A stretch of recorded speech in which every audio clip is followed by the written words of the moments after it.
नमस्ते फ्रेंड्स, मैं खुशबू मिश्रा स्वागत करती हूँ अपने चैनल खुशबू मिश्रा ब्लॉग में। कैसे हैं आप सब? मुझे कमेंट में जय माता दी ज़रूर लिखिएगा। और आज इस वीडियो में हम जानेंगे कि बसंत पंचमी हमें कैसे मनाना चाहिए, यानी सरस्वती माता की जिस दिन पूजा करें तो उस दिन हमें कौन कौन से काम करने चाहिए। तो सबसे पहला काम है कि हम जल्दी सुबह उठें और सूर्योदय से पहले ही हमें उठना है और उसके बाद अपने पूजा रूम का दरवाज़ा खोल देना चाहिए और भगवान से आशीर्वाद ले लेंगे कि भगवान ये मेरा दिन बहुत अच्छे से गुजरे और ज़िंदगी भर ऐसी ही खुशियाँ हमारे यहाँ आती रहें। और उसके बाद अपना जो मेन गेट है वो खोल देंगे।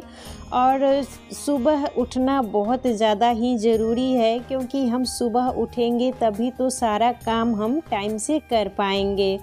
तो सबसे पहला काम किचन की सफाई होनी चाहिए और रात में तो बर्तन वगैरह जितना होता है स्लैब वगैरह पोंछ के ही सोना चाहिए, लेकिन सुबह में थोड़ा सा ही कपड़ा भिंगा के, लेकिन जितना भी हो स्लैब चूल्हा, क्योंकि रात में पोंछ के तो सोते ही हैं, लेकिन रात में होता है ना कि थोड़ा कीड़े वगैरह भी चलते रहते हैं और सुबह में थोड़ा सा हमें साफ़ सफाई कर ही लेनी चाहिए। उसके बाद ही हमें कुछ किचन में बनाना चाहिए।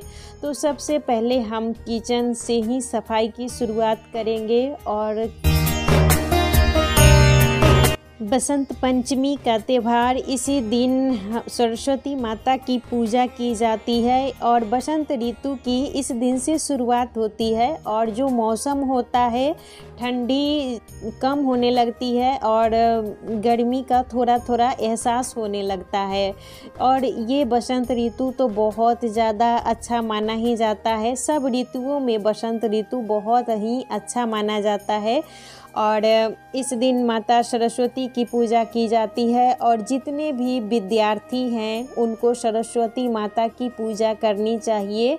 इससे हमारा विकास होता है। और जितने भी विद्यार्थी हैं अगर वो थोड़े से भी पढ़ाई में कमज़ोर हैं तो उनकी बुद्धि बहुत ही तेज़ होती है। तो इसीलिए जितनी भी मम्मी हैं वो बच्चों को ज़रूर बोलें कि सूर्य भगवान को जल चढ़ाने के लिए और सरस्वती माता की पूजा करने के लिए, ये दो काम जब बच्चे करने लगेंगे तो निश्चित है कि उनकी बुद्धि तेज होगी ही होगी। और दो काम अपने बच्चों से ज़रूर करवाएं। और सरस्वती पूजा के दिन घर की साफ़ सफाई सबसे ज़्यादा ज़रूरी होती है। तो घर में झाड़ू पोछा बहुत सुबह ही होना चाहिए। और बच्चे का जो स्टडी रूम है, टेबल वगैरह, वो सब ज़रूर साफ़ करें। और बच्चों को भी आप बोलें कि वो अपना जो किताब वगैरह है अच्छे से साफ़ सफाई करके और वहाँ पर थोड़ा धूप बत्ती ये सब माता की पूजा करें। और इस दिन हमें पीले रंग की साड़ी पहननी चाहिए, पीला चूड़ी पीला साड़ी। और इस दिन से ही जो रंग का त्यौहार होता है, फागुन महीना जो रंग का हम लोग त्यौहार मनाते हैं वो इसी दिन से शुरुआत होता है। तो सबसे पहले हमें नहा के स्वच्छ वस्त्र पहनने हैं। पीली साड़ी आपके पास हो तो आप उस दिन ज़रूर पहने।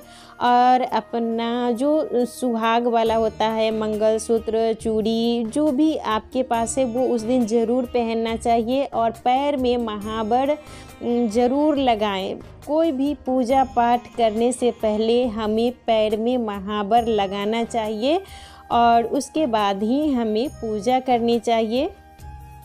और हम महिलाएं ही घर की लक्ष्मी होती हैं और हम जो काम करते हैं उसी से हमारे घर में सुख समृद्धि और बरकत होती है।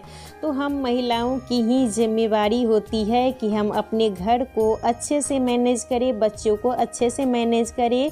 उसके बाद सबसे पहला काम है सूर्य भगवान को जल चढ़ाना। और उगते हुए सूर्य भगवान को जो जल चढ़ाते हैं उनका भाग्य कभी नहीं सोता है और ये बहुत पुरानी बात है और ऋषि मुनियों ने ही हमें बताया और ये बहुत ही एकदम सटीक बात है। सूर्य भगवान को जो भी जल चढ़ाते हैं उनके घर में तरक्की उन्नति होती ही होती है। तो हमें सूर्य भगवान को ओम सूर्याय नमः कहते हुए जल चढ़ाना है और उसके बाद आप 5 या 7 परिक्रमा कर लें और उसके बाद तुलसी माता की पूजा करें और अपने पूजा रूम में यहाँ जहाँ बच्चों का स्टडी रूम है वहाँ पर माता सरस्वती की पूजा करें और अपने बच्चों से भी करवाएं, क्योंकि माता सरस्वती विद्या की देवी हैं और इनकी पूजा करने से विद्या बढ़ती है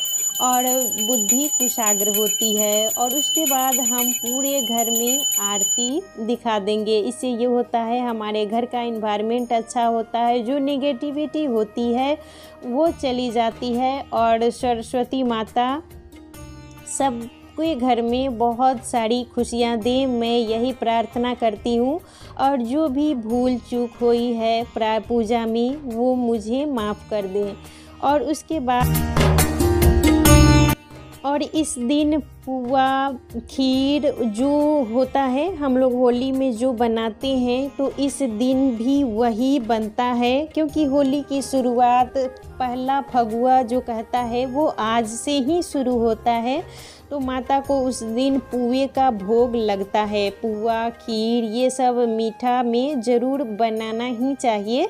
तो पुआ बनाए खीर बनाए और वही माता को भोग लगाना चाहिए। और बसंत पंचमी के दिन माता सरस्वती की पूजा ज़रूर करनी चाहिए। और अगर आपके घर में फ़ोटो है तो उनकी भी पूजा कर सकते हैं, नहीं तो अगर आप मूर्ति खरीद के लाना चाहते हैं तो ज़रूर लाइए। और माता को हल्दी कुमकुम ये टीका ज़रूर लगाना है और अबीर इस दिन ज़रूर चढ़ाना है माता को। इस दिन अबीर का बहुत ज़्यादा ही महत्व है, तो इस दिन माता को ज़रूर अबीर चढ़ाइएगा। और भोग में जो पीला भोग है, जैसे पीला मिठाई हुआ, बूंदी हुआ, ये सब हमें भोग लगाना है। पुआ हुआ, खीर जो भी अगर आप घर में बना सकते हैं और नहीं तो आप बाहर से भी मंगवा के लेकिन भोग लगाना है। और फल में बेर ज़रूर चढ़ाइएगा। बेर हुआ, केसौर, गाजर और केला, पीला फल, पीला और सफ़ेद ये कलर माता को भोग में चढ़ाना है। और अबीर निश्चित ही चढ़ाइएगा। और उसके बाद जितने भी घर के मेंबर हैं उनको होली की तरह ही सेलिब्रेट करना है। और जीवन में ये त्यौहार आना भी बहुत ज़्यादा ही ज़रूरी है, क्योंकि त्यौहार के माध्यम से ही हम जीवन में रोज़ तो आदमी ऐसे बिजी रहता है, किसी के पास टाइम ही नहीं होता है, लेकिन एक दिन भी त्यौहार के माध्यम से सब लोग घर में रहते हैं और पूजा भी करते हैं, साथ में बना के जो भी बनता है वो साथ में प्रसाद के रूप में खाते हैं। तो इसी से हमारे घर में खुशियाँ आती है। और जितना भी ये ना कि ज़्यादा है कम है, जितना ही रहे उसी में हमें खुश रहना चाहिए और अच्छे से अपने लाइफ को बहुत अच्छे से बेहतर बनाना चाहिए, क्योंकि छोटी छोटी जो खुशियाँ होती हैं वही हमारे जीवन में बहुत ज़्यादा ही मायने रखती है। और बड़ों से इस दिन हमें ज़रूर आशीर्वाद लेना चाहिए, क्योंकि बड़ों के बिना हमारी ज़िंदगी में कोई खुशियाँ ही नहीं होती। बड़ों के आशीर्वाद से ही हमें जीवन में सब कुछ प्राप्त होता है।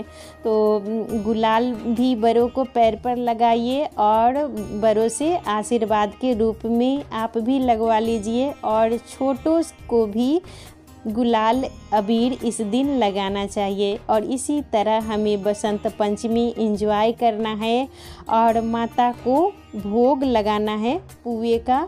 और उसके बाद हम आचमन कर देंगे और माता से यही प्रार्थना करेंगे, माता जीवन में ऐसी ही खुशियाँ भरती रहें और हमारी ज़िंदगी ऐसे ही खुशियों से फले फूले, यही मैं आपसे प्रार्थना करती हूँ।